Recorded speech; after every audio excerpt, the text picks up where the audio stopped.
And I know I talked about the previous patient with eczema that had blood down her back, and I talked about chlorine. Well, chlorine is a big part of eczema, and I'll give you an example of how severe chlorine reactions are. So first off, chlorine is in our showers, right, in our baths. So if you don't have a home house filtration system, you need to get one. Chlorine is toxic. It loves attacking the thyroid, but it also dries out the skin and it exacerbates eczema as well.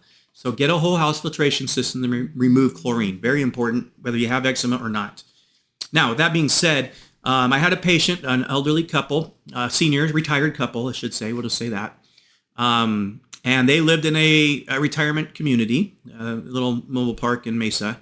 And they found that anytime they touched, not they, I should say, the husband, anytime he touched the water, whether he went in or touched it, he would get a bunch of hives just from touching the water. And we couldn't figure out what it is. Now I have a file, but at that time I didn't have a file made for chlorine. So what we did was I said, I don't know what it is. Is it something in the water? I didn't know it was chlorine at that time. This was so many years ago. I'm still learning in the beginning stages. So I said, just bring in some of the water. I don't know what it is, but bring it in. So he brought in the water and I muscle tested him. He held the water. I muscle tested him. He went weak. Tells me something in there is making him react. I don't know what. So I said, let me make a file. Let me make a file real quick. So I had him wait a few minutes. It took me, a few minutes to put together a file.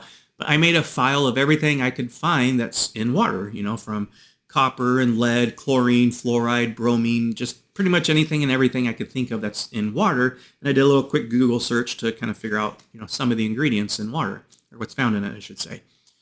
So I treated him. I had him hold, just to be safe, I had him hold the jar of water from the pool, and then I loaded the file and had him hold the box with the file. So we did both just to be safe. And after that, the next day, he called me and said, Dr. Foster, just so you know, I can swim in the pool now, totally fine. No more eczema or hives from breaking out by being exposed to that water.